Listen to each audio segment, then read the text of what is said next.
अस्सलाम वालेकुम students. I hope कि आप सब लोग खैर खैरियत से होंगे। तो आज हम एक्सरसाइज 1.1 को सॉल्व करना सीखेंगे कि किस तरीके से 1.1 सॉल्व की जाती है। इसमें हमारे पास जो है तकरीबन 6 क्वेश्चन। ठीक है जी, 6 क्वेश्चन आपका जो होगा टिक वाला।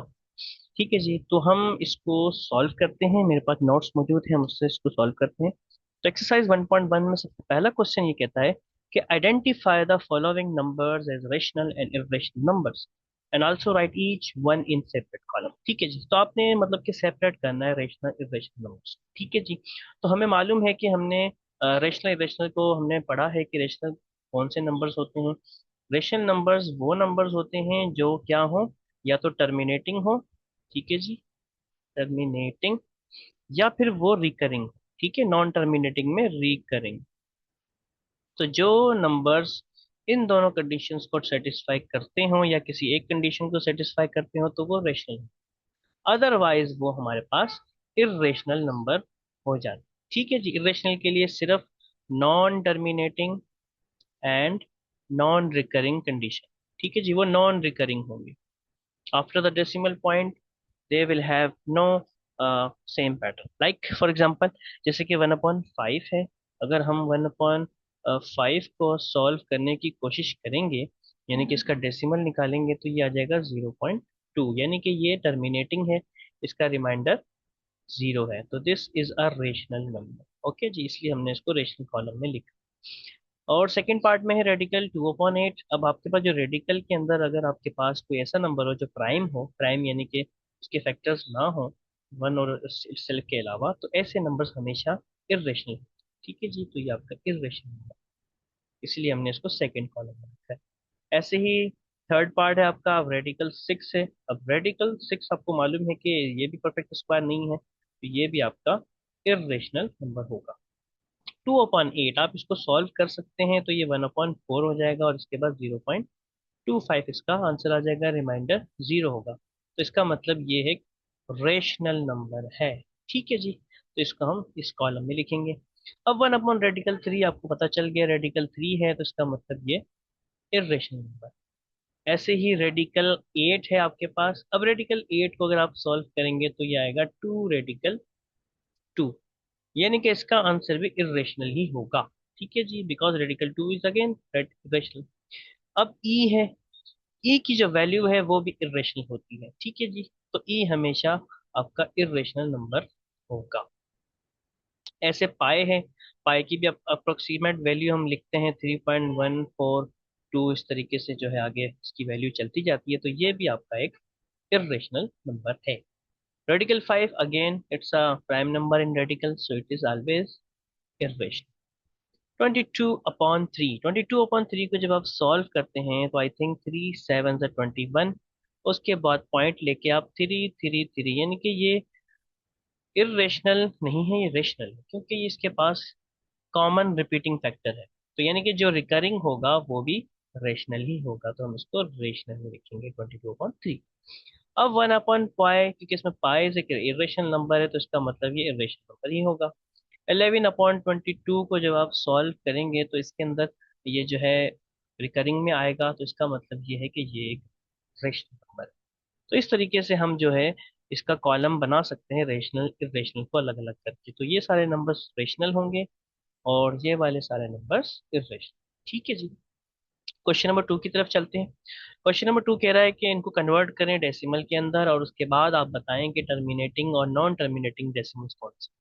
ठीक है जी, हमने अभी बात की कि टर्मिनेटिंग डेसिमल्स वो होते हैं जिनके डेसिमल पॉइंट यानी कि रिमाइंडर जिसका 0 आए उसको टर्मिनेटिंग कहते हैं, और जिसका रिमाइंडर 0 ना आए उसको हम नॉन टर्मिनेटिंग कहते हैं। ठीक है जी, तो यानी कि जब आप 5/8 को सॉल्व करेंगे तो आपके पास इस तरीके से ये वैल्यू आएगी। अब आप देख रहे हैं कि 0.625 पे जाके टर्मिनेट हो गई है, तो इसका मतलब ये टर्मिनेटिंग नंबर है। अब आप इसको जब सॉल्व करते हैं तो 2/9 आता है, देन 0.222, 0.2 इज रिपीटिंग। रिपीटिंग के ऊपर आप इस तरीके से ये लाइन बार ऊपर लिख सकते हैं, तो this is non terminating number. अब 1/15 को जब आप डेसिमल पॉइंट में लिखते हैं तो 0.6666 आ रहा है, तो ये भी आपका नॉन टर्मिनेटिंग हो गया। ऐसे ही हम आगे बढ़ते हैं। अब ये इसके अंदर जो फोर्थ पार्ट है, इसके अंदर आप देखें 49/8, इसको जब सॉल्व करेंगे तो यहाँ पर रिमाइंडर जीरो आ जाएगा, यानी कि ये टर्मिनेटिंग है। ऐसे 207/15 को जब कैलकुलेटर पर सॉल्व करेंगे, ये भी आपका रिमाइंडर जीरो देगा, तो इट्स आल्सो टर्मिनेटिंग। इफ इसको सॉल्व करते हैं तो ये आगे चलता ही जा रहा है, कंटिन्यू है, डिवीजन कंप्लीट नहीं हो रही, तो ये नॉन टर्मिनेटिंग। ठीक है जी। तो ये आपका क्वेश्चन नंबर टू इस तरीके से सॉल्व होगा, टर्मिनेटिंग और नॉन टर्मिनेटिंग नंबर्स को आपने अलग करके। तो चलते हैं क्वेश्चन नंबर थ्री की तरफ। इसके अंदर आपको कहा गया है कि इन सारे नंबर्स को, रेशनल नंबर्स जो भी हैं, इनको नंबर लाइन पे लिखिए। ठीक है जी, इन सबको नंबर लाइन पे लिखना है, हमने ये नंबर लाइन पे लिखना सीखा है इसको। तो वन बाय वन हम इसको नंबर लाइन पे कर लेते हैं। 8/10 को सिंप्लीफाई करते हैं तो 4/5 आता है, यानी कि आपने जो है पांच हिस्से करने हैं एक पॉइंट्स के दरमियान। तो आपको पता है कि पॉजिटिव है तो हम जीरो से स्टार्ट कर लेते हैं, जीरो के बाद +1 आता है, तो इसके दरमियान हमारे पास तकरीबन पांच हिस्से होने चाहिए, यानी कि 1 2 3 4 एंड 5। तो पहला हिस्सा 1/5 कहलाएगा, दूसरा 2/3/4 देन 5/5, तो 1 ही कहलाएगा। तो इसका मतलब ये है कि हमारे पास 4/5 कहाँ आ रहा है, यहाँ पर, तो इस तरीके से ये इस पॉइंट पर रिप्रेजेंट। ठीक है जी।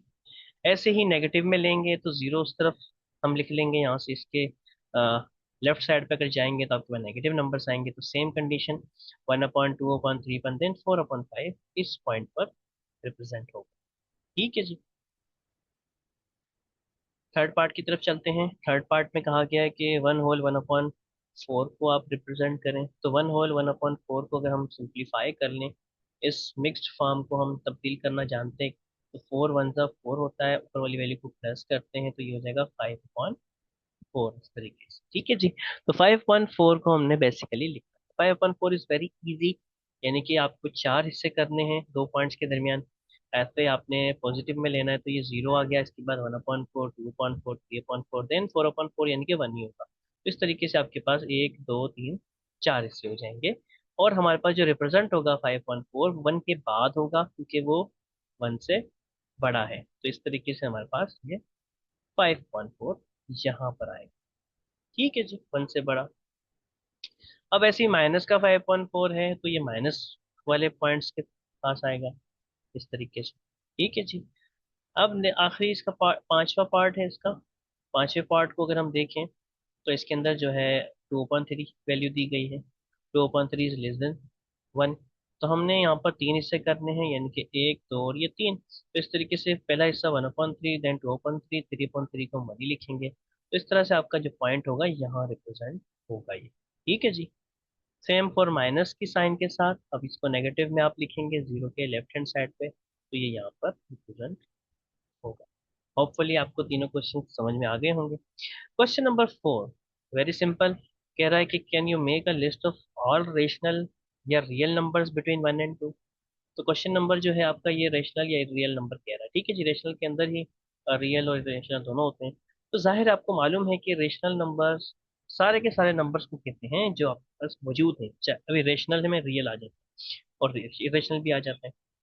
तो इस तरीके से जो है आपके पास को पता है कि इट इज नॉट पॉसिबल, ये बहुत सारे होते हैं। इसलिए हम कह सकते हैं list of rational numbers between 1 and 2 is infinite, therefore it is not possible to make a list of all. That's why the rational numbers between 1 and 2, ठीक है जी, आर इनफाइनाइट, तो इट इज नॉट पॉसिबल। तो ये हो गया इसका answer. Question number हम पार्ट नंबर क्वेश्चन नंबर 4 5 पे जाते हैं। इसमें आपसे पूछा है कि रीजन बताएं कि पाई एक इर्रेशनल। ठीक है जी। अब आपको शायद मालूम हो कि पाई की जो वैल्यू होती है वो ये होती है। ठीक है जी। ये वैल्यू देखो, नॉन टर्मिनेटिंग नॉन रिकरिंग। आपको पता है जो वैल्यू नॉन टर्मिनेटिंग और नॉन रिकरिंग हो उसको हम इर्रेशनल नंबर कहते हैं। और इसको हम अप्रोक्सीमेट करके 22.7 हमारी इजी कैलकुलेशन करने के लिए इसको लिखते हैं। ठीक है जी। दैट्स वाई तो जो पाई है is a irrational number, because it is non terminating and non recurring. ठीक है जी। क्वेश्चन नंबर 6 में चलते हैं। क्वेश्चन नंबर 6 इसका लास्ट है। इसमें आपने बस टिक करना है कि कौन सा सही है कौन सा गलत है। तो 5.7 is an example of irrational number. ठीक है जी। अब 5.7 एक इर्रेशनल नंबर है, आप कैसे चेक करेंगे, कैलकुलेटर में इसको डिवाइड करेंगे आप। ठीक है जी। अब यहाँ आपको मालूम है कि जीरो आएगा, पॉइंट देंगे तो या 50 हो जाएगा, 7 7 का 49 या 1 आ जाएगा।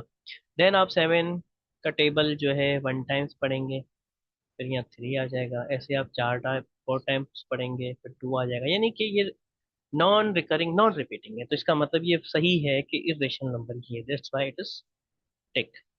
पाई इज इरेशनल नंबर, हमने इसका रीजन सीखा है। Pi is yes irrational number.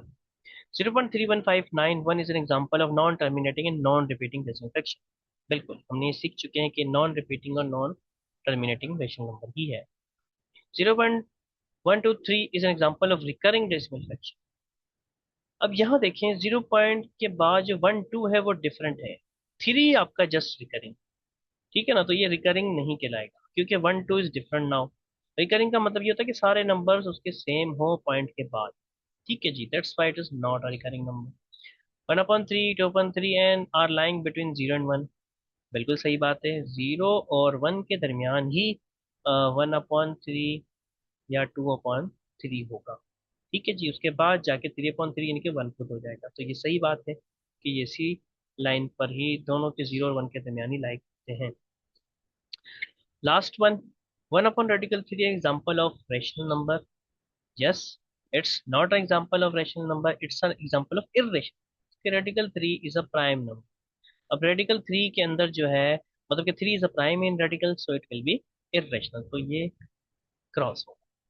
ठीक है जी, तो स्टूडेंट्स हमने आज जो है एक्सरसाइज 1.1 को सॉल्व किया है।